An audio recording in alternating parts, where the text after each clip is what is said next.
بسم اللہ الرحمن الرحیم۔ السلام علیکم ورحمۃ اللہ وبرکاتہ۔ بسم اللہ الرحمن الرحیم۔ عزیز طلباء اکرام، ایم اے اسلامیات کے مضمون تاریخ اسلام کا آج ہمارا سبق نمبر 7 ہے، جس کا عنوان ہے حضرت ابوبکر صدیق رضی اللہ تعالی عنہ کا کردار۔ تو نیا سبق شروع کرنے سے پہلے ہم گزشتہ سبق کا خلاصہ دیکھتے ہیں۔ پچھلے سبق میں ہم نے حضرت ابوبکر صدیق رضی اللہ تعالی عنہ کے کارہائے نمایاں پر گفتگو کی تھی، جن میں ہم نے ان کے فوجی نظام پر تبصرہ کیا تھا اور فوج کی جو انہوں نے اخلاقی تربیت کی تھی اس تربیت کے متعلق ہماری گفتگو ہوئی تھی۔ ایسے ہی حضرت ابوبکر صدیق رضی اللہ تعالی عنہ کا ایک اہم کارنامہ یہ بھی تھا کہ وہ فوجی چھاونیوں کا خود معائنہ کرتے تھے۔ حالانکہ کار خلافت میں بہت زیادہ مصروف رہتے تھے، لیکن مصروفیت کے باوجود فوجی چھاونیوں کا خود معائنہ کرتے تھے، اور کہیں کمی یا اخلاقی تربیت کی کوئی کمی محسوس ہوتی تھی تو وہ فوراً پوری کیا کرتے تھے۔ ایسے ہی بدعات کا سد باب کرتے تھے، بدعات کو نہیں ابھرنے دیا۔ ایسے ہی حدیث مبارکہ کی آپ نے بہت خدمت کی ہے، اور رسول اللہ صلی اللہ علیہ وسلم کے اہل بیت اور آپ صلی اللہ علیہ وسلم کے متعلقین کے ساتھ اچھا سلوک روا رکھا اور ان کا ہمیشہ خیال رکھا۔ ایسے ہی ذمیوں کے حقوق کا آپ نے خیال رکھا۔ تو یہ کچھ اہم کارنامے ہیں جن پر ہم نے پچھلے سبق میں تبصرہ کیا تھا۔ تو انشاءاللہ آج کے اس سبق میں ہم حضرت ابوبکر صدیق رضی اللہ تعالی عنہ کا جو کردار ہے، کردار پر گفتگو کرنے کی کوشش کریں گے، اور کردار میں ہم ان کے تقویٰ پر گفتگو کریں گے اور ان کے زہد پر گفتگو کریں گے، اور ایسے ہی ان کی تواضع پر گفتگو کرنے کی کوشش کریں گے۔ کردار کی ایک چند اہم خصوصیات جو ہیں ان پر تبصرہ کریں گے، جن میں سے 3 خصوصیات تو یہی ہیں کہ تقویٰ، زہد اور تواضع۔ تو چلیے سب سے پہلے حضرت ابوبکر صدیق رضی اللہ تعالیٰ عنہ کے تقویٰ سے متعلق گفتگو کرتے ہیں۔ تو حضرت ابوبکر صدیق رضی اللہ تعالیٰ عنہ فطرتاً اخلاق حمیدہ سے متصف تھے۔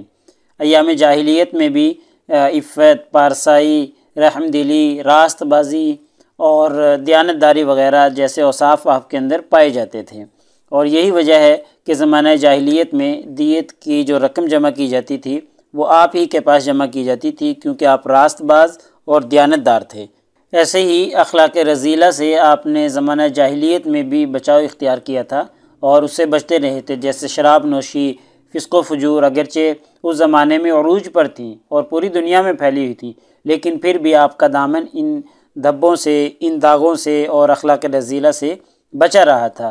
فیاضی، مفلسی اور بے نوا کی دستگیری کرنا، قرابت داروں کا خیال رکھنا، مہمان نوازی کرنا، مصیبت زدوں کی مدد کرنا، اس طرح کے اور بھی بہت سے اخلاق اور اوصاف حمیدہ آپ میں پائے جاتے تھے۔ یہی وجہ ہے کہ یہ تو اسلام آنے سے پہلے کی بات ہے، جب آپ کو ایمان کی دولت ملی اور رسول اللہ صلی اللہ علیہ وسلم کی صحبت ملی تو پھر ان اوصاف میں اور بھی چمک اور خوبصورتی پیدا ہو گئی۔ اور اگر تقویٰ سے متعلق گفتگو کی جائے تو تقویٰ آپ کی زندگی کا ایک اہم وصف تھا، تقوی کے اعلیٰ درجے پر آپ فائز تھے۔ یہ تقویٰ سے متعلق حضرت ابوبکر صدیق رضی اللہ تعالیٰ عنہ کا پہلا واقعہ ہم ذکر کرنے لگے ہیں کہ ایک دفعہ زمانہ جاہلیت کا دور تھا، اور ایک شخص آپ کو کسی نامعلوم راستے پر لے کر چلا، اور راستے میں حضرت ابوبکر صدیق سے کہنے لگا کہ یہ راستہ بہت ہی برا راستہ ہے، اس میں بدمعاش لوگ رہتے ہیں اور اس طرح کے بے حیا لوگ رہتے ہیں کہ کوئی شخص حیا دار ہو تو اس کے لیے اس راستے سے گزرنا بھی مشکل ہو جاتا ہے۔ تو جب یہ سنا کہ یہاں سے حیا دار شخص کا گزرنا مشکل ہو جاتا ہے، بے حیا لوگ رہتے ہیں،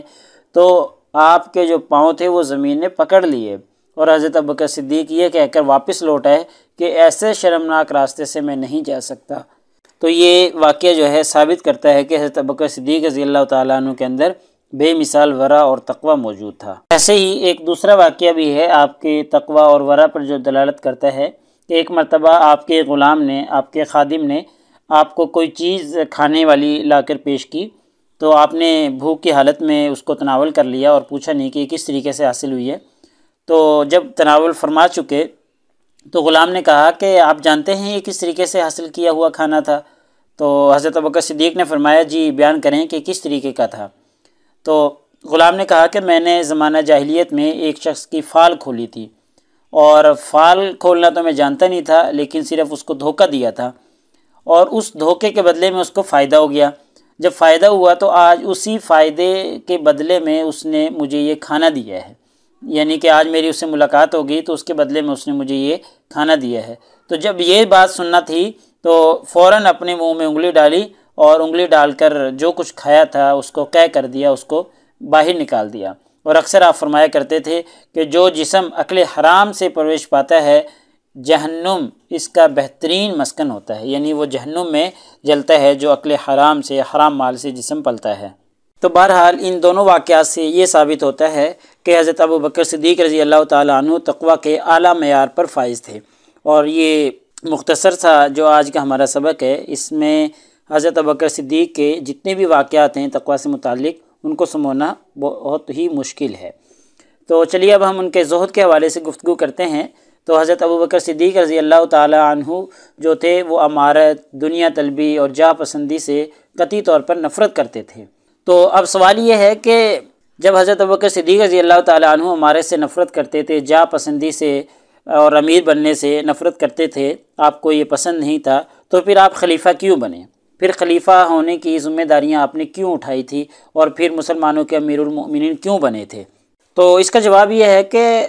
حضرت ابوبکر صدیق رضی اللہ تعالیٰ عنہ خلیفہ اور امیر اس لیے بنے تھے کہ امت مرحومہ کو اختلافات سے بچایا جا سکے۔ امت مرحومہ کو تفریق سے محفوظ رکھنے کے لیے، اختلافات سے محفوظ رکھنے کے لیے آپ نے یہ خلافت کا بوجھ اٹھایا تھا، اس لیے آپ امیر المؤمنین بنے تھے، ورنہ دل سے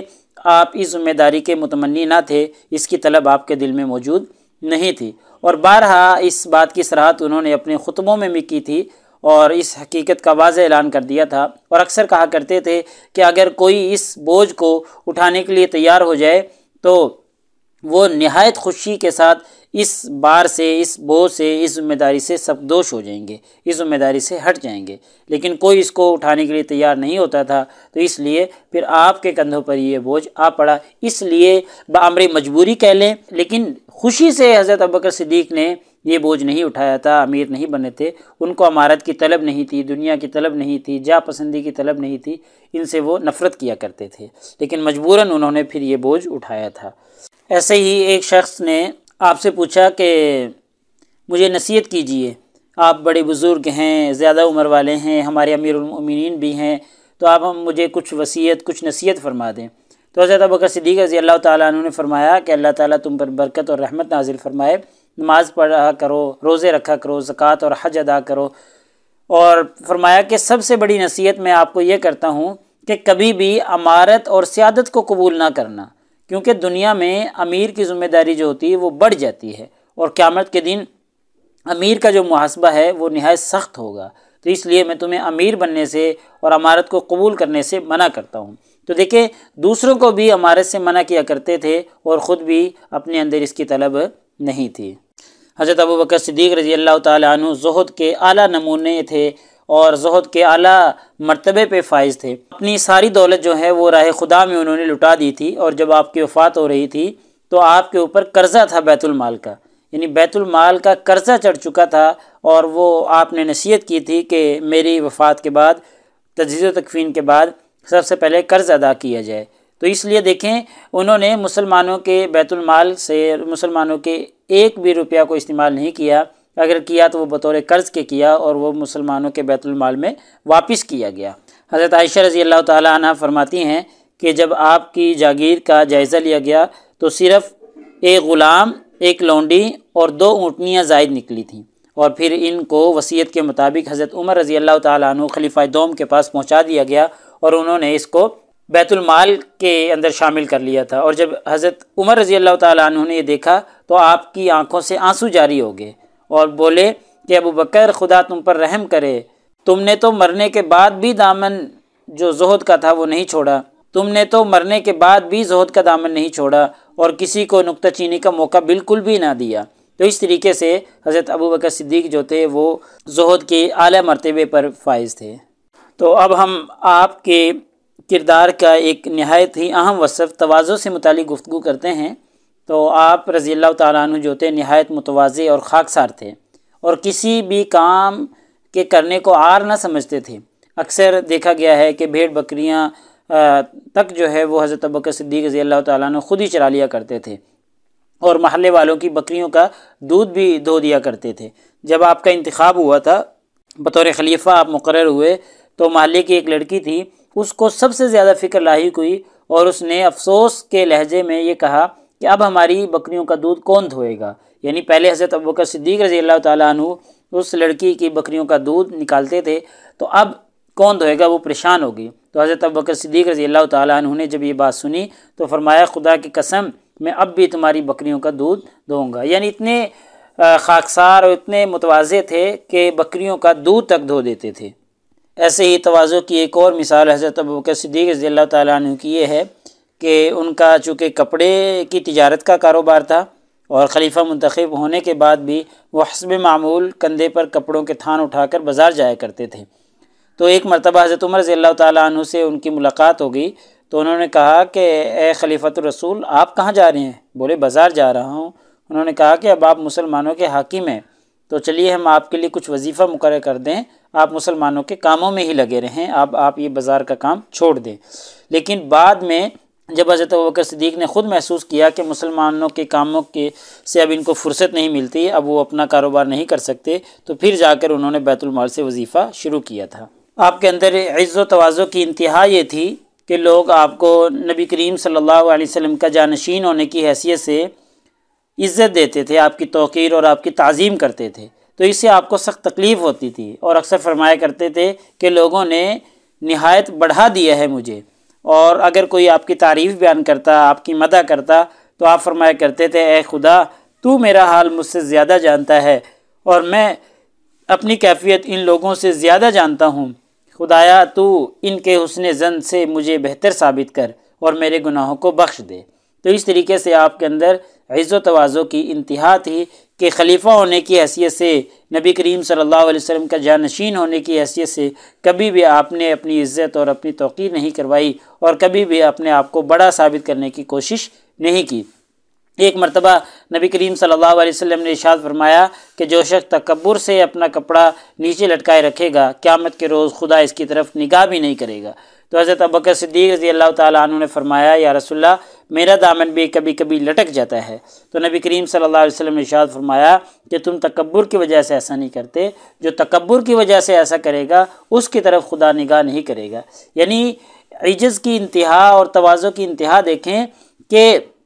علامات سے بھی خوف زدہ ہو جاتے تھے، کہ غرور اور تکبر کی کوئی علامت بھی آپ کے اندر پائی جائے اس سے بھی خوف زدہ ہو جاتے تھے، اتنا آپ کے اندر عز و انکسار تھا، اتنی زیادہ تواضع تھی۔ تو لہٰذا آج کے ہمارے اس سبق کا خلاصہ یہ نکلا کہ آج کے اس سبق میں ہم نے حضرت ابوبکر صدیق رضی اللہ تعالیٰ عنہ کے کردار پر گفتگو کی ہے، اور ان کے کردار میں ہم نے تقویٰ پر گفتگو کی ہے کہ تقویٰ میں وہ سب سے اعلیٰ درجے پر فائز تھے۔ ایسے ہی ان کے کردار میں جو زہد تھا، زہد کے حوالے سے ہم نے گفتگو کی ہے، اور آخر میں ہم نے ان کی تواضع اور عز و انکسار کے حوالے سے بات چیت کی ہے کہ ان کے اندر تواضع، زہد اور تقویٰ بہت ہی اعلیٰ درجے کی یہ چیزیں، یہ اوصاف پائے جاتے تھے۔ تو اگلے سبق نمبر 8 میں انشاءاللہ ہم اسی ترتیب سے چلتے رہیں گے، اور حضرت ابوبکر صدیق رضی اللہ تعالیٰ عنہ کے کردار پر گفتگو کریں گے، اور یہ آج کے اس سبق کا حصہ دوم ہوگا۔ تو پیپر میں پوچھے جانے والے سوالات سے متعلق اگر ہم گفتگو کریں تو یہی ایک سوال کہ جی حضرت ابوبکر صدیق رضی اللہ تعالیٰ عنہ کے کردار پر نوٹ لکھیں، تو یہ سوال اگلے سبق میں چل کر ہمارا انشاءاللہ پورا ہوگا۔ جزاکم اللہ خیر۔ السلام علیکم ورحمۃ اللہ وبرکاتہ۔ اللہ پاک آپ سب لوگوں کا حامی و ناصر ہو۔ اگلے سبق تک اجازت چاہتا ہوں۔ اللہ تعالیٰ آپ سب لوگوں کو کامیابیاں اور ترقیاں نصیب فرمائے۔